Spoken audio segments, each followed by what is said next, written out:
Thank you, Ellen, for the kind introduction.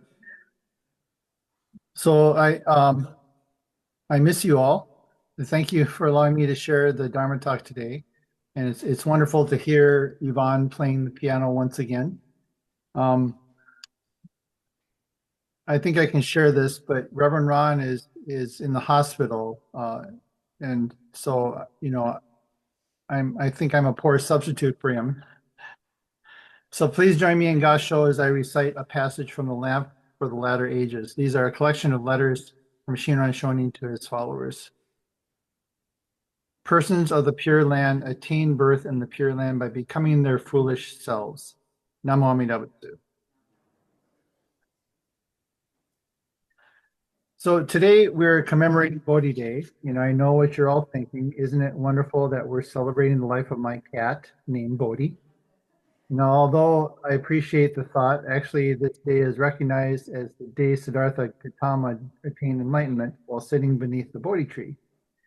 You're all probably familiar with the story of Siddhartha leaving his royal life of his family kingdom after he encountered human suffering, encountering the sights of old age, sickness, and death, and an ascetic changed his life.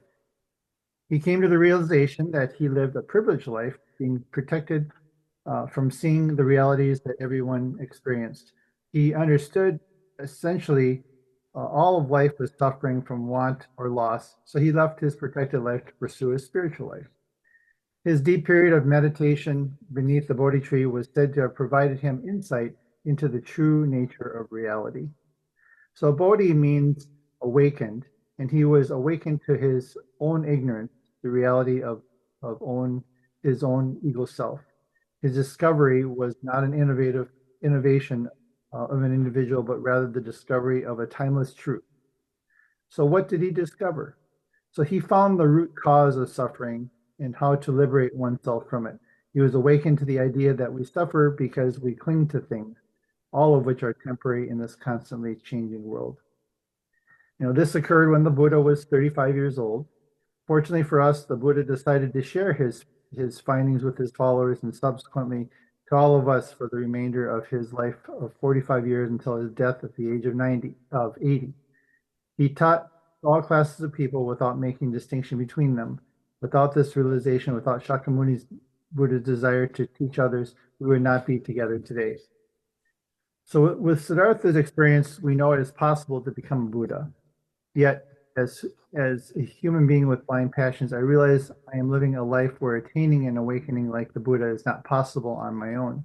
Yet, how can I understand the awakening experience and apply it to this life, to my life?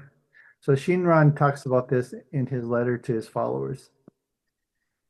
He says, I recall hearing the late Master Honen saying, persons of the Pure Land tradition attain birth in the Pure Land by becoming their foolish selves.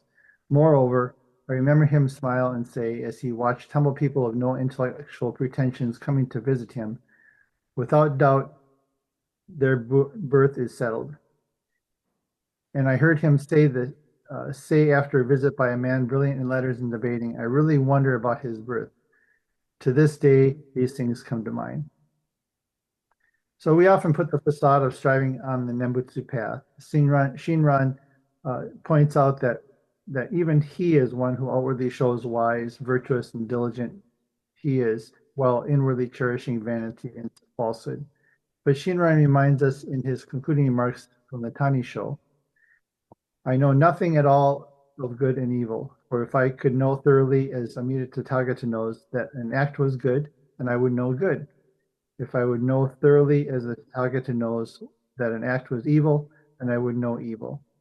But with the foolish being full of blind passions in this fleeting world, thought of with this burning house, all matters without exception are false, totally without truth and sincerity. The Nembutsu alone is true and real. So maybe in our lives it would help if we can think of the assurance of our birth as process of becoming our foolish selves. It is like an experience that gradually comes to be from the deep recesses of our heart. Awakening is activity. It is Buddha activity. It is not possible to notice everything on our own.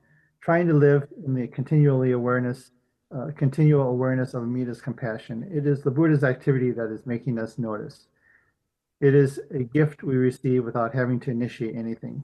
We are made to notice that living is a function of receiving. Everything is causing us to live.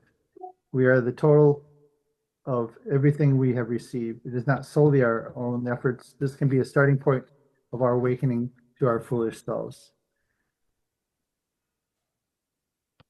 The deeper I reflect, the more difficult it is to draw the line between my life and the life of others, family, my friends, pets, the sky and stars, people and things we know and don't know. In each moment, the deep interconnections between my life and that of all others, all the beings come to life. It is only then when I cut up my human distractions that I lose my way. We have received nourishment, both physical and mental, through experiences with other beings so that we could live today. As one gradually deepens awareness of the true self, the gentle awareness of the foolish being comes second nature and emerges with boundless compassion. Of course, Amita's compassion was always there, but the realization of the oneness takes time, just as a child learning to swim by first dipping their toe in the water. As I reflect on the many issues related to today, I'm reminded how selfish and small-minded I am compared to the Buddha's great compassionate mind. I truly understand why Dharmakara Bodhisattva established the primal law for me to be free from afflictions, pain, and suffering. As Shinran said, when I consider deeply the vow of Amida, which rose from 5 kalpas of profound thought, I realized it was entirely for the sake of myself alone, and how I am filled with gratitude for the primal vow, which is Amida Buddha to resolve to save me, although I am burdened with such heavy karma. Shinran reminds us that the object of Buddha's compassion is first directed to the self-centered beings who suffer from blind passions. Unless I become aware of my own self-centeredness, I'm not living very authentic life. And that by seeing this, I'm stripped of my very humanity. When we encounter the Buddha Dharma, our greed, anger, and ignorance caused by our self-centered nature is revealed.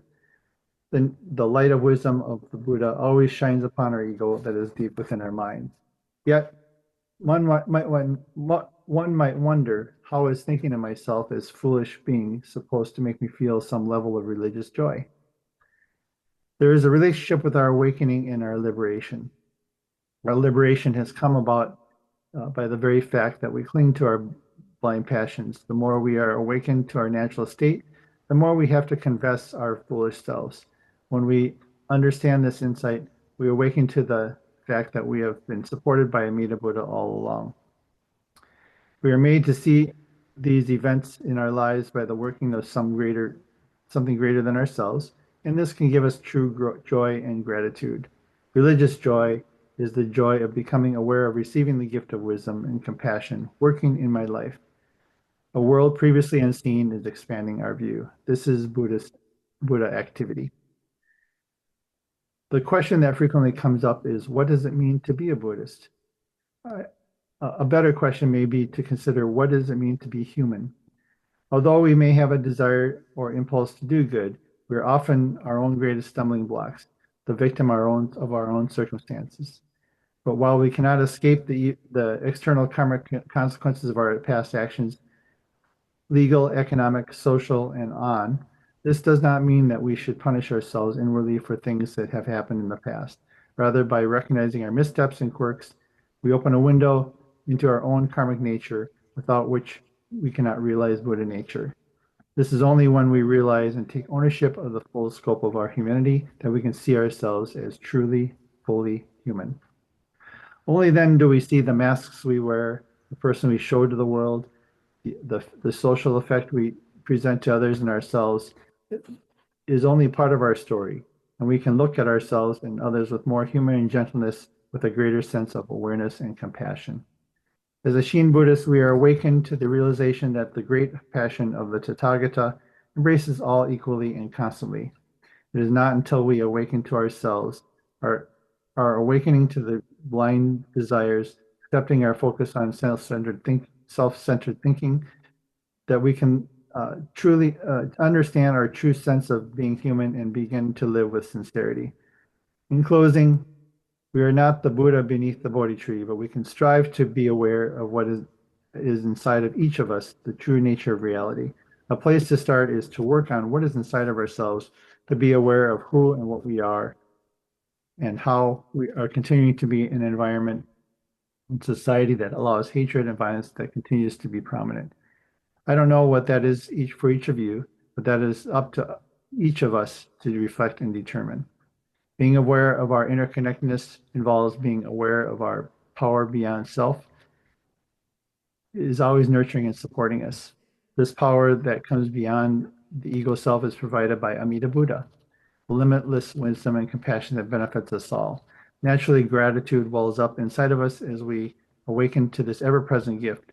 For us in our daily lives, we can be grateful these things are in our lives and cultivate that into the world. In closing, I would like to reread the passage from the Lamp for the Latter Ages, letters from Shinran Shonis as he quotes from this teacher Honen. So please join me in Gasho.